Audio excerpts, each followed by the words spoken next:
BNP মহাসচিব মির্জা ফখরুল ইসলাম আলমগীর বলেছেন, এবারের নির্বাচন বাংলাদেশের জন্য একটি অত্যন্ত গুরুত্বপূর্ণ সুযোগ।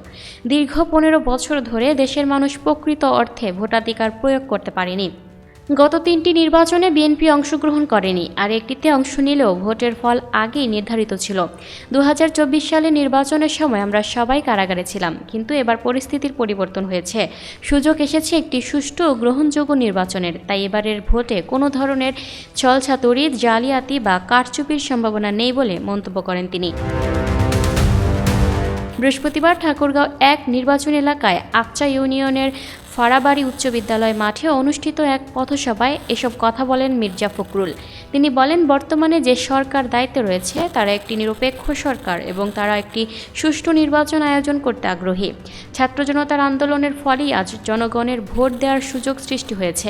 এবারের নির্বাচনে জোর জবরদস্তি বা রাতের ভোট আর হবে না, একটি সুন্দর ও স্বচ্ছ নির্বাচন অনুষ্ঠিত হবে বলে তিনি আশাবাদ ব্যক্ত করেন। পথসভায় মির্জা ফখরুল ইসলাম আলমগীর বিএনপির নির্বাচনী অঙ্গীকার তুলে ধরে বলেন, ফ্যামিলি কার্ডের মাধ্যমে সাধারণ মানুষ ন্যায্য মূল্য চাল, ডাল ও তেল কিনতে পারবে। কৃষক কার্ডের মাধ্যমে সেচ ও সার ক্রয় করা যাবে এবং কৃষকদের জন্য 10,000 টাকা পর্যন্ত কৃষি ঋণ মওকুফ করা হবে। পাশাপাশি মা বোনদের জন্য এনজিওর সব কিস্তি 1 বছরের জন্য মওকুফ করার প্রতিশ্রুতি দেন তিনি। আগামী 1.5 বছরের মধ্যে 1 কোটি তরুণ তরুণীর কর্মসংস্থানের সুযোগ সৃষ্টি করা হবে বলেও জানান বিএনপি মহাসচিব। ঠাকুরগাঁওয়ের উন্নয়ন পরিকল্পনা তুলে ধরে তিনি বলেন, 6 মাসের মধ্যে এলাকার রাস্তাঘাট পাকা করা হবে। এখানে এলএসডি গোডাউন নির্মাণ করা হবে। তরুণদের জন্য কারিগরি শিক্ষা, নারীদের জন্য নার্সিং ট্রেনিং, প্রযুক্তিগত ডাটা এন্ট্রি ও আউটসোর্সিং প্রশিক্ষণের ব্যবস্থা করা হবে, যাতে তারা ঘরে বসেই মাসে 2 থেকে 3 লাখ টাকা আয় করতে পারে। কৃষকদের উৎপাদিত সবজির ন্যায্য মূল্য নিশ্চিত করতে আধুনিক হিমাগার ও কৃষিভিত্তিক শিল্প গড়ে তোলার কথাও জানান তিনি।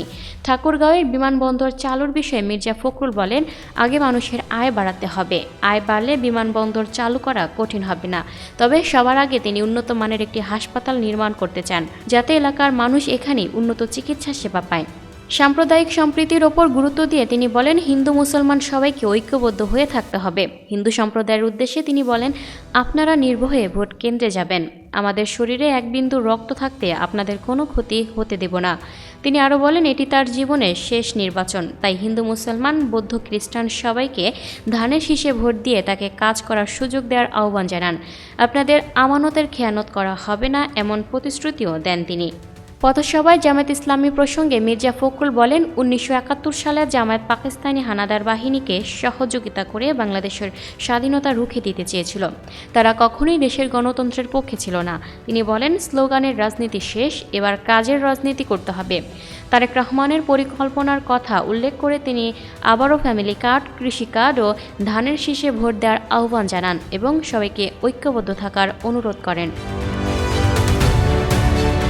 টাকি Akter, people voice television, Dhaka.